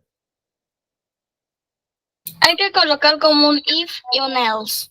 Por ahí si colocamos un if y ahí ponemos la lista de las frutas, todas no manzana y pera, ahí ponemos como, ahí se elimina por ejemplo, si ponemos la fruta que desea eliminar, durazno, eso lo elimina, pero si es else, ahí ya pones como, ahí ya pones naranja y se elimina. Algo así. Claro, muy bien. La idea está ahí. Exactamente como dices. Tenemos que colocar entonces un condicional, ¿verdad? If. Sí, Y exacto. esta acción de eliminar solamente lo vamos a hacer si es que se cumple una condición. ¿Qué condición? Si es que la fruta que ha ingresado el usuario, es decir, si F, ¿ok? Si F está dentro de la lista. ¿Y cómo preguntamos si un elemento está dentro de la lista? Lo podemos hacer con este operador in, ¿ok? In frutas. Así es simple. Entonces yo estoy preguntando acá, si F está dentro de la lista frutas, va a pasar esto de acá. ¿Ok? Simplemente es decirle si F in fruit, if F in frutas. De esta manera estoy preguntando si esto de aquí está dentro de esta lista, elimínalo. De lo contrario, simplemente no elimines nada, ¿no? O sea, ni siquiera es necesario este else. Por eso decía, cuando les explicaba sobre los condicionales, colocar un else es opcional. ¿Okay? En este caso no habría sentido por qué colocar. Entonces, de la siguiente lista de frutas, ya, yo coloco una fruta que sí está, por ejemplo, la pera. Entonces tengo durazno y manzana. Pero ahora si coloco naranja, ya no me sale un error, ¿no? Simplemente me dice, la nueva lista es la misma. Porque ha quedado tal cual. O sea, no he eliminado nada porque obviamente esto no está dentro de la lista. ¿Ok? Simplemente eso. Tendríamos que agregar esa pequeña condición.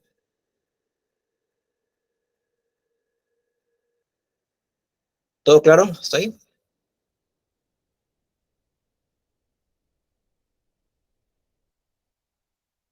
Muy bien. Vamos con un tercer ejercicio que dice, pide al usuario que ingrese dos listas y concaténalas.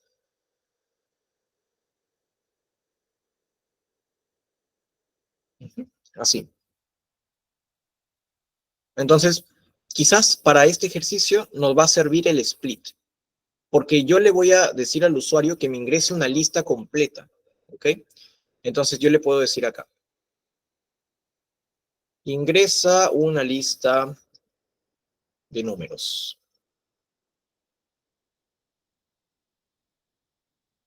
Y lo que me ingrese el usuario, yo lo voy a almacenar en lista 1.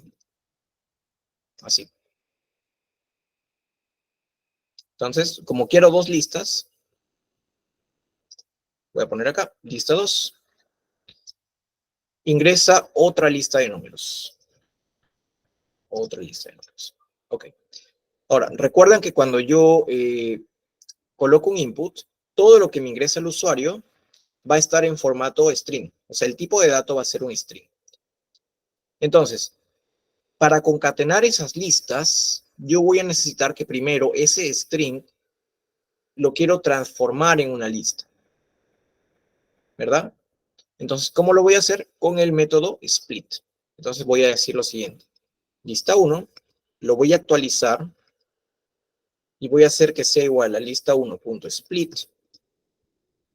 O sea, lo que me ingresa el usuario, el usuario me va a ingresar números separados por coma. Sería bueno especificarlo, ¿no? Ingreso una lista de números separados por coma. Así. ¿Okay? Para que el usuario sepa que los elementos los tiene que separar por coma.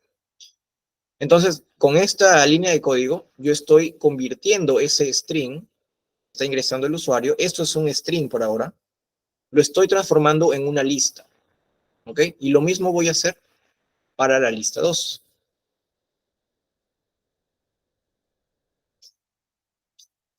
¿Ok? Y al final, voy a poner acá la lista 1 más la lista 2. De esta manera yo voy a poder concatenar listas con este símbolo, igual que como si fuera un string, ¿no? Entonces veamos, por ejemplo, el usuario pone primero 1,2,3 y luego pone 7,8,9. Entonces tengo mi lista concatenada aquí, ¿lo ven? La primera que era 1, 2, 3 y la segunda que es 7, 8, 9. Pero ya lo tengo en formato lista. ¿Okay? Para eso he tenido que usar este split. ¿Okay? Entonces entendió cómo transformar de una cadena de texto a una lista, ¿no?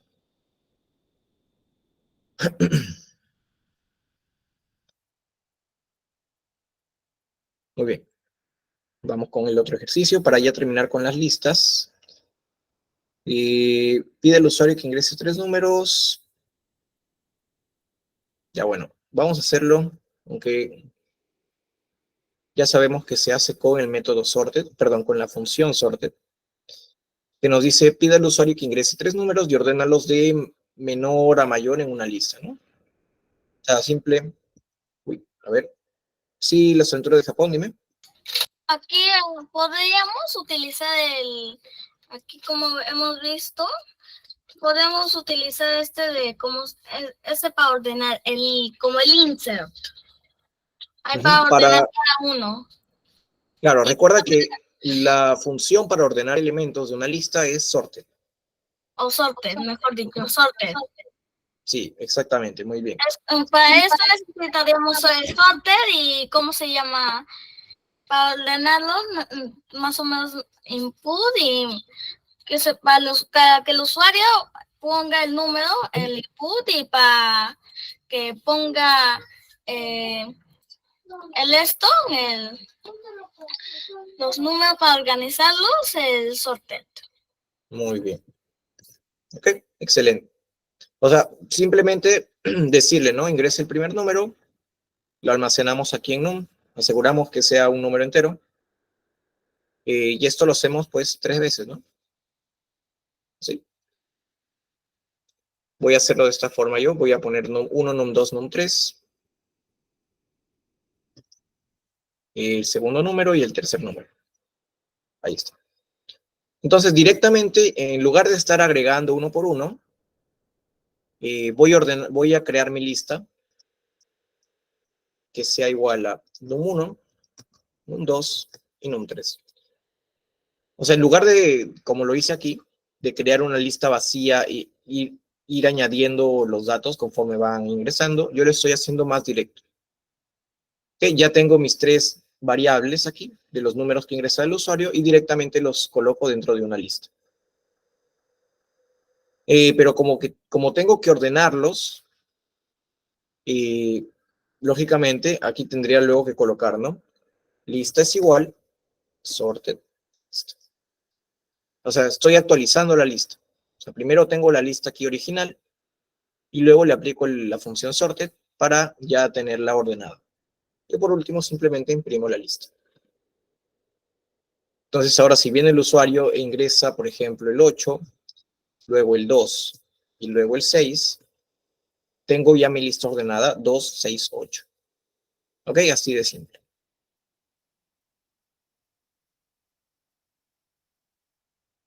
¿Alguna duda hasta ahí? Todo claro, ¿no? Es sencillo el método sorted.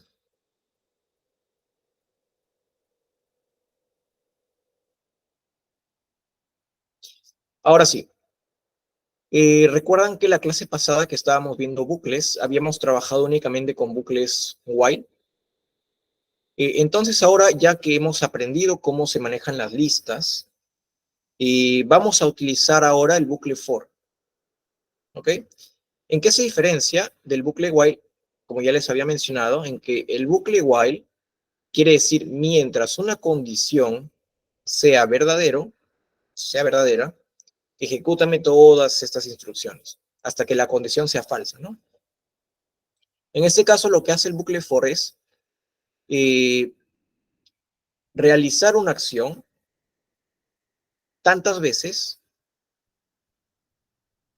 como la longitud de una lista. Es decir, va a iterar cada elemento de una lista. ¿Qué es lo que ¿Cómo se usa este bucle? Por ejemplo, aquí nos dice, ¿no? Utiliza un bucle for para imprimir cada elemento de una lista. Por ejemplo, voy a utilizar la misma lista de frutas que tengo por acá. Esta de aquí.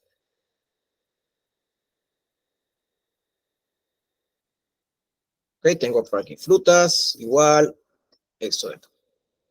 Ahora, yo quiero imprimir cada uno de los elementos de esta lista, uno debajo de otro. Entonces, voy a utilizar el bucle for, que dice así. For. Y aquí puedo poner cualquier variable. Me creo una variable. For fruta, in frutas. ¿Ok? O sea, por cada variable que yo estoy creando, fruta, dentro de la lista de frutas, lo que voy a hacer es imprimir fruta. Así de simple. ¿Okay? For fruta, in frutas, print fruta. Entonces, ¿qué es lo que va a pasar? Voy a tener esto. Se va a imprimir, ¿no? Durazno, manzana, pera. Uno debajo de otro.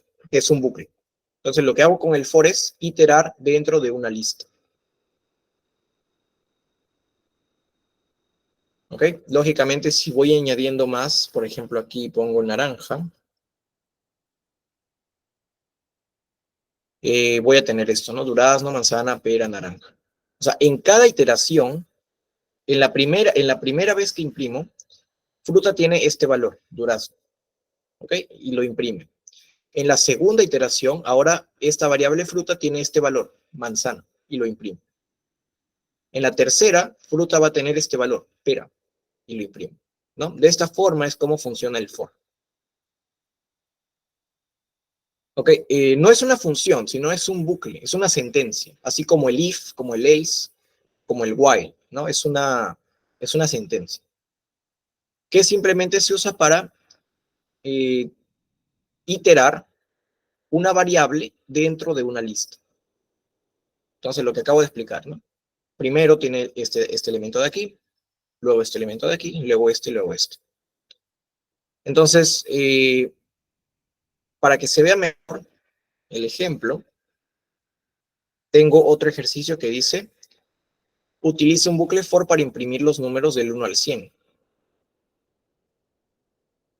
¿Recuerdan cómo se hacía este ejercicio con el bucle while? Para imprimir los números del 1 al 100. Con el while decía lo siguiente, ¿no? Creaba primero un contador, por ejemplo, contador igual a 1, y decía, mientras el contador sea menor o igual a 100, quiero que me imprimas el contador. Y lógicamente tengo que actualizar. O sea, contador igual a contador más 1. ¿Verdad? Y de esta forma lograba imprimir los números del 1 al 100 como lo vemos aquí. ¿Ok? Esto lo hacía con el bucle while. Creaba mi contador en 1 y mientras era menor o igual a 100, lo imprimía. Y lógicamente tengo que actualizar esa variable para que en la otra comparación este ya no sea 1, sino sea 2. Hasta que eventualmente llegue a 100 o llegue a 101 y se salga del bucle, ¿no? Eso es lo que hacía con el while. Pero utilizando un bucle for, ¿cómo sería este ejercicio? Primero, hay que ver, quiero explicarles este concepto de range. ¿Ok? Esa función range, lo que me va a hacer es crear una lista desde el 1 hasta el número que yo le coloque aquí dentro del paréntesis. Por ejemplo, si yo coloco range 10, ¿ok? Bueno, en primer lugar esto me va a devolver un objeto range, ¿ok? Pero si yo esto lo transformo en una lista, con la función list, yo puedo transformarlo en una lista. Tengo esto de acá. ¿Okay? 0, 1, 2, 3, 4, 5, 6, 7, 8, 9. O sea, me va a devolver una lista, es decir, desde el 0 hasta un elemento anterior del 10. ¿Ok? Si yo coloco aquí range 20, voy a tener una lista desde el 0 hasta el 19.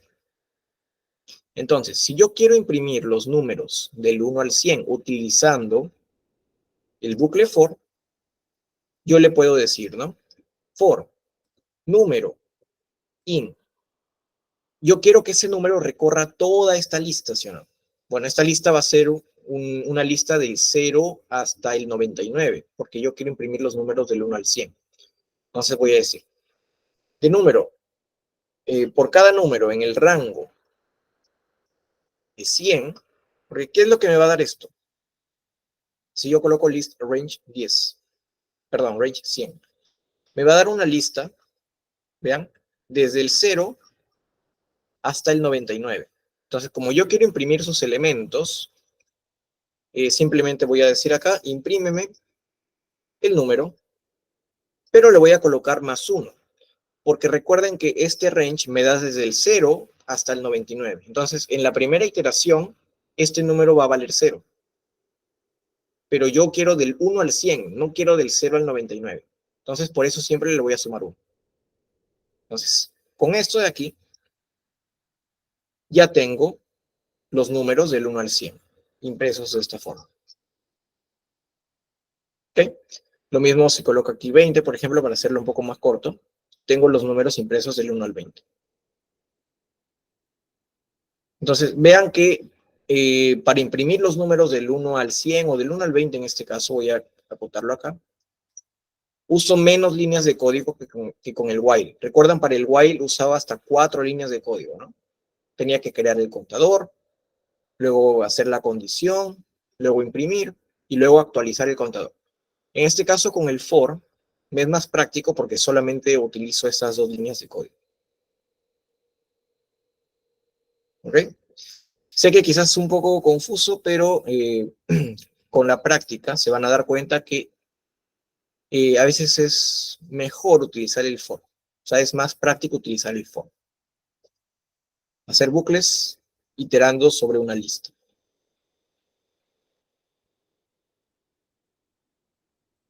Pero bueno, ya no tenemos tanto tiempo, nos queda un poco más de 20 minutos para explicar los otros tipos de colecciones que existen. Entonces, de una vez voy a lo que son las tuplas. A ver, voy a dejar de compartir aquí.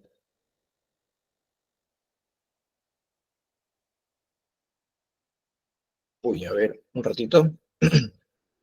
Voy a cerrar.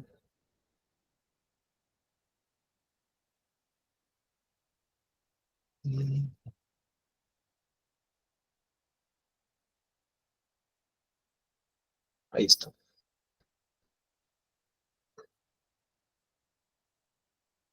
Ok, ahí se ve, ¿no? Muy bien, ya hemos visto lo que son las listas y ahora vamos a ver lo que son las tuplas. Es muy parecido en realidad, no cambia tanto.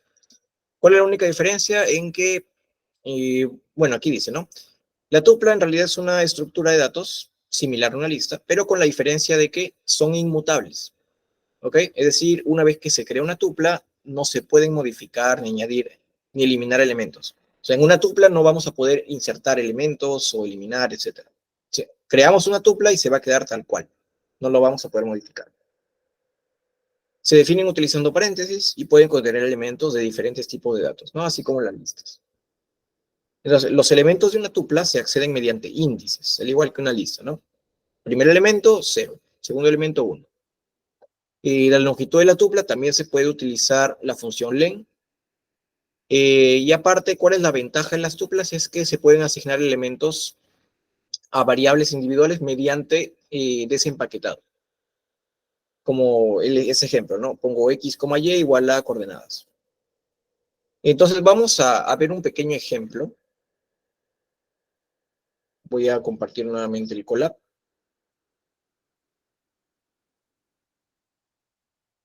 De las tuplas. A ver, voy a poner por aquí.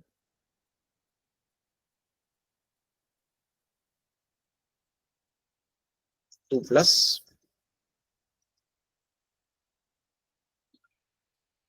Ahí está. Entonces, ¿cómo es una tupla?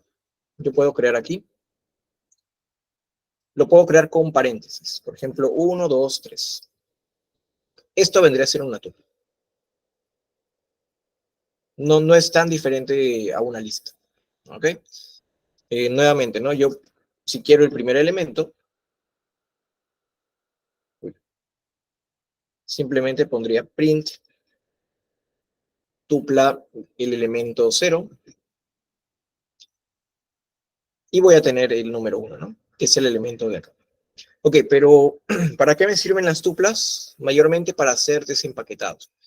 Por ejemplo, imaginemos que yo voy a crear, por aquí, pongo lo siguiente, ¿no? Y quiero obtener mis datos. Por ejemplo, mi nombre, que es Alejandro, y por ejemplo, mi edad, voy a poner, no sé, una edad de 30, o algo así voy a poner. Que tengo una tupla donde tengo un tipo de dato string y un tipo de dato entero. Lo normal que haría para obtener cada uno de estos de aquí sería, por ejemplo, si yo quiero imprimir, no sé, por ejemplo, puedo decir lo siguiente, ¿no? Nombre es igual a datos 0 y edad es igual a datos 1. ¿Qué estoy haciendo aquí? Estoy haciendo que el primer elemento de mi tupla, que es este de aquí, se esté almacenando en mi variable nombre. Y luego estoy haciendo que mi segundo elemento de la tupla, que es 30, que es este de aquí, se almacene en mi variable edad. Y luego yo puedo utilizarlo para imprimir un mensaje, ¿no? Por ejemplo, mi nombre es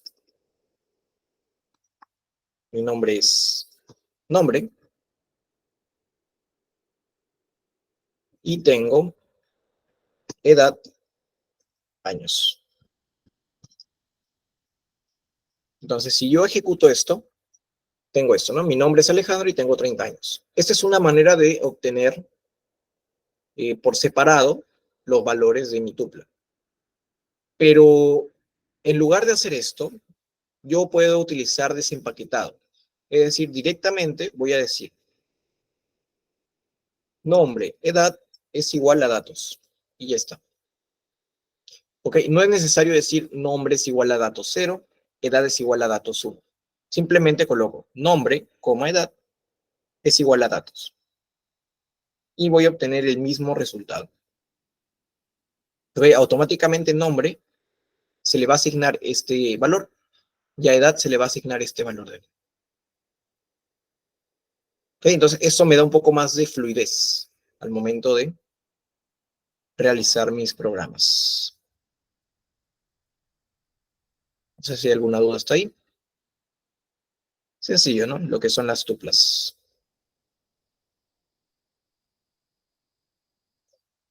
Bueno, este era el ejercicio 1 en realidad. Luego, para concatenar tuplas, la misma idea. Aquí voy a poner concatenar tuplas.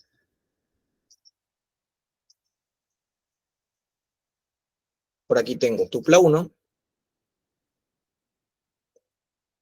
Ejemplo, 1, 2, 3. Tupla 2. 4, 5, 6. Y si yo realizo tupla 1 más tupla 2 y lo imprimo, tengo su concatenación. Aquí está. 1, 2, 3, 4, 5, 6.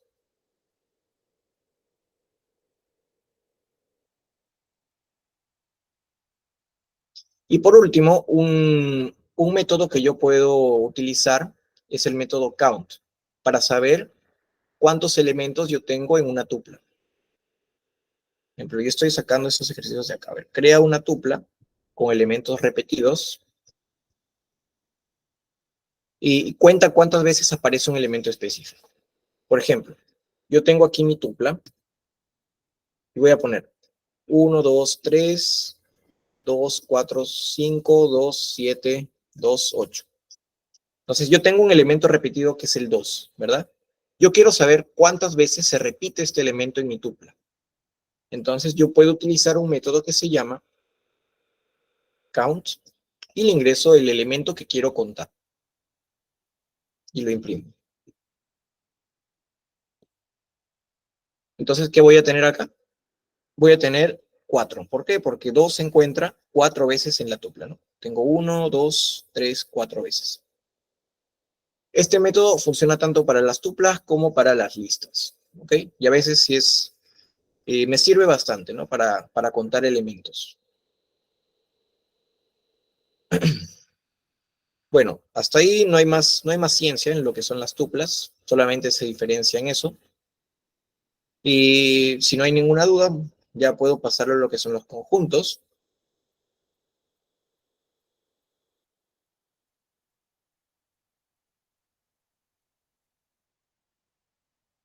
Voy a detener por acá y voy a compartir, pues siempre se me cierra el PDF.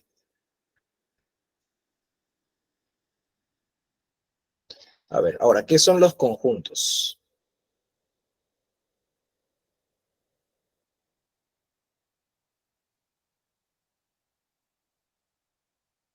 Ya, ahora tengo los conjuntos. ¿Qué me dice? Un conjunto colección en este caso no ordenada. ¿Ok? Y de elementos únicos. Los conjuntos se definen mediante llaves o utilizando la función set y pueden contener elementos de cualquier tipo de datos también. En este caso, como son elementos únicos, los conjuntos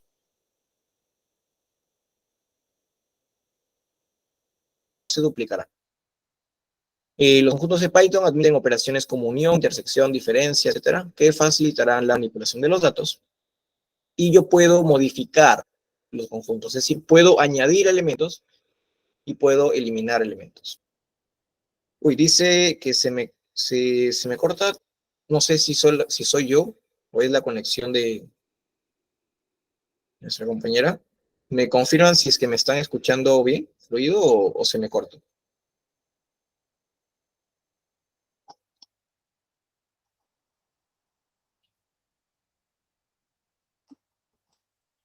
Uy, a ver.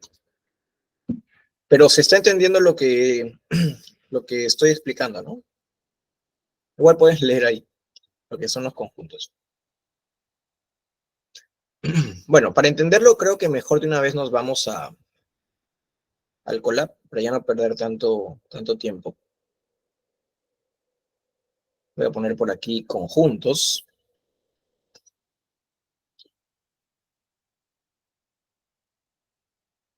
Entonces, ¿cuál es la diferencia con los conjuntos? Por ejemplo, yo un conjunto lo voy a crear mediante llaves. Le voy a crear mi variable conjunto. Y voy a colocar, por ejemplo, 1, 2, 3, 4. ¿Y qué pasa si yo coloco 1 y 2? Estoy colocando elementos repetidos, ¿lo ven? Tanto el 1 como el 2 se están repitiendo. Entonces, si yo ahora imprimo el conjunto, ¿qué va a pasar? ¿Se va a imprimir esto tal cual? Vamos a ver. Ok, solamente tengo 1, 2, 3, 4. O sea, solamente tengo esto de aquí. Automáticamente lo que ha pasado es que ha eliminado a estos elementos, porque son elementos repetidos. Que recuerden que cuando tenemos un conjunto, un elemento no puede estar duplicado o triplicado. Entonces los elementos tienen que ser únicos. A eso se refiere con lo que les había explicado, ¿no? Son elementos únicos. Lo mismo si yo tuviera aquí una lista. ¿Ok? Una lista. Ya saben, miren, conjunto es con las llaves y la lista es con corchetes. Si tengo una lista con estos mismos elementos y yo quiero eliminar todos los elementos que están duplicados, lo único que tendría que hacer es transformar esa lista a un conjunto. Y esto lo puedo hacer con la función set. Set significa conjunto, ¿no? Entonces transformo esta lista en un conjunto y luego imprimo. A ver, aquí lo guardo. Así, ¿no? Lista es igual a setList. E imprimo la lista. Ahí está. Ya eliminé estos dos, ¿no? Bueno, aquí tengo el dato como si fuera un conjunto, ¿no? Así que lo que podría hacer también es volver a transformarlo a lista. Vean que aquí estoy usando doble el método, ¿no? Primero lo transformo a conjunto para eliminar sus elementos repetidos y luego lo vuelvo a transformar en una lista para que el formato de salida sea una lista como tal. ¿Ok? Con esta línea de código estoy eliminando los elementos repetidos de una lista. ¿Qué más puedo hacer con los conjuntos? Por ejemplo, puedo utilizar los métodos de unión e intersección. No sé si recuerdan quizás los diagramas de Venn-Euler. Esos cuando creamos, ¿no?, un conjunto así, y intersectado con otro conjunto, y veíamos cuál es la unión de los conjuntos o cuál es la intersección de los conjuntos.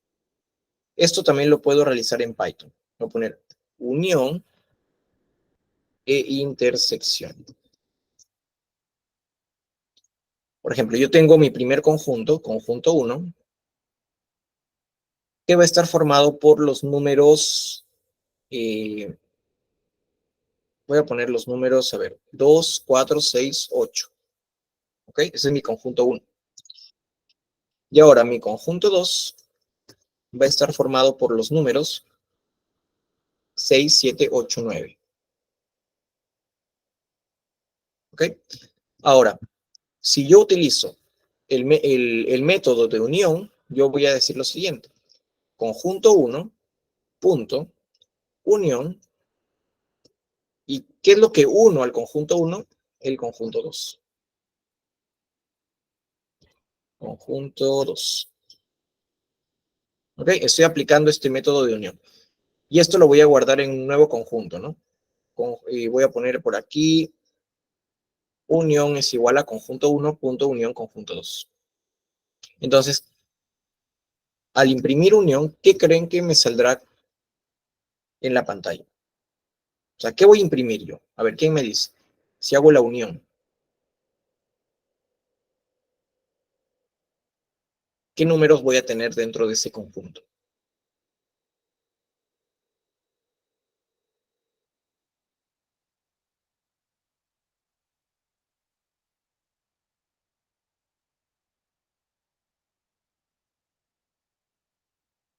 Pues tendría como la concatenación de ambos, ¿no? Pero obviamente eliminando los elementos repetidos, que en este caso sería el número 6 y el número 8. Entonces, si yo ejecuto aquí, voy a tener esto de acá. 2, 4, 6, 7, 8, 9. Vean que tanto el 6 y el 8 se repiten en ambos, por eso es que no los está duplicando, los está dejando ahí como uno solo. Lo mismo para la intersección.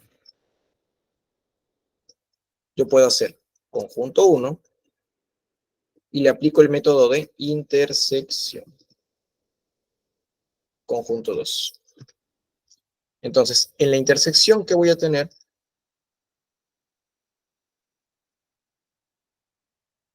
Únicamente los elementos que se repiten en ambos conjuntos, ¿no? En este caso, el 6 y el 8, o el 8 y el 6.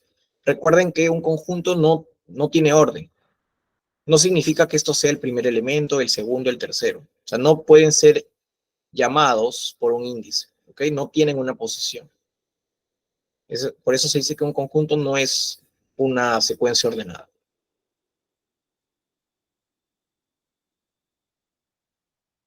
Ah, no había bajado el chat. Estaban respondiendo y no había bajado el chat. Ok, muy bien a los que respondieron, Jacob y Karen.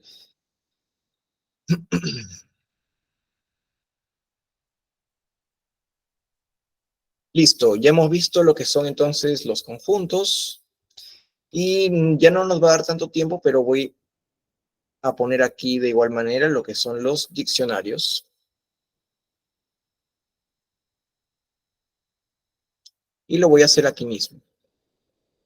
En este caso, ¿qué es un diccionario? Viene a ser un tipo de colección que va a almacenar los datos mediante una clave y un valor. ¿Ok? Por ejemplo, yo puedo crear mi diccionario de números. Para los diccionarios yo también voy a crearlos con llaves, al igual que los conjuntos. ¿Ok? Pero ¿cuál es la diferencia? En que ya no voy a tener elementos como que separados por coma, sino voy a tener pares de clave y valor. Por ejemplo, yo puedo tener un diccionario donde la clave sea el número tal cual, por ejemplo, así, y el valor sea cómo se escribe ese número en letras. Ese es un ejemplo, ¿no? Entonces, esto de aquí, como lo ven, yo lo he separado por dos puntos, pero este par representa un elemento del diccionario. Esta es la clave o la llave y este es el valor. ¿Ok? Entonces yo voy a crear otro elemento donde la clave sea el 2 y el valor sea este de aquí. Voy a crear otro elemento donde la clave sea este de aquí, el número 3, y el valor sea su string, ¿no? Cómo se escribe. Y así puedo ir creando cada uno de los elementos. Entonces, en un diccionario yo tengo esto que es, cada elemento va a ser un par de una clave con un valor. Entonces, ¿para qué me sirve esto? Por ejemplo, si yo quiero saber cómo se escribe el número 3, en letras, yo puedo acceder mediante la clave. Por ejemplo, pongo números y en lugar de colocar un índice, recuerden que cuando yo tengo una lista y quiero obtener el primer elemento, aquí pongo el índice, ¿no? Por ejemplo, lista 0 o lista 1. Aquí en lugar de poner el índice voy a poner la clave. Por ejemplo, el 3. Entonces aquí tendría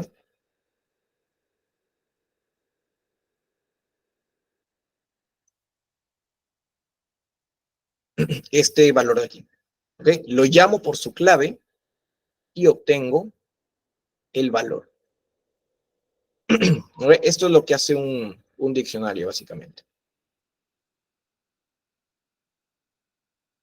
Entonces, bueno, ya no nos va a dar más tiempo. La siguiente clase voy a seguir explicando lo que son los diccionarios. Pero hasta eso, de todas maneras, voy a poner algunos ejercicios con diccionarios por aquí para que ustedes puedan intentar resolverlos, ¿no?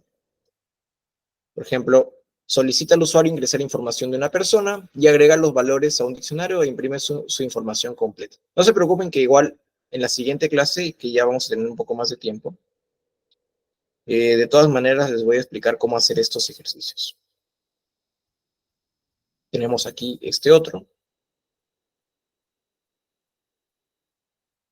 Este de aquí.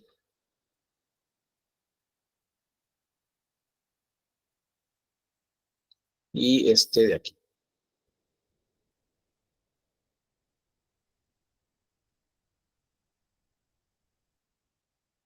Fíjense bien en el ejercicio 3. Este es un ejercicio que quizás les parezca conocido, ¿no? Pide al usuario que ingrese 2 números y una operación.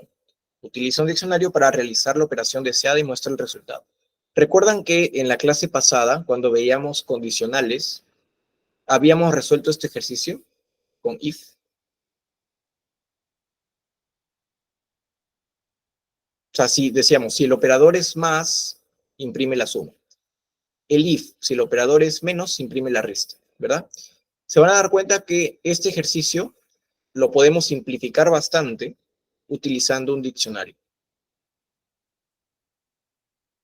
Así que intenten ver cómo se hace de todas maneras y ya en la siguiente clase vamos a resolver todos estos ejercicios con los diccionarios y también vamos a entrar al último tema ya, que serían las funciones definidas por el usuario. ¿Okay? Y con eso ya estaríamos acabando este curso.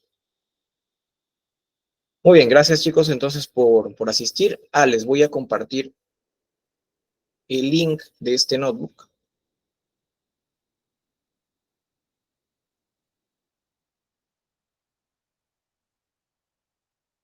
Y ya está por aquí en el chat. Okay, ya pueden entrar y ver todo lo que hicimos esta clase.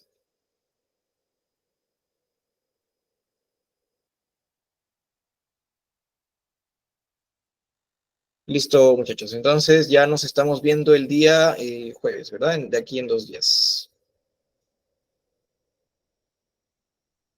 Ok, gracias Karen, gracias Laura, cuídense.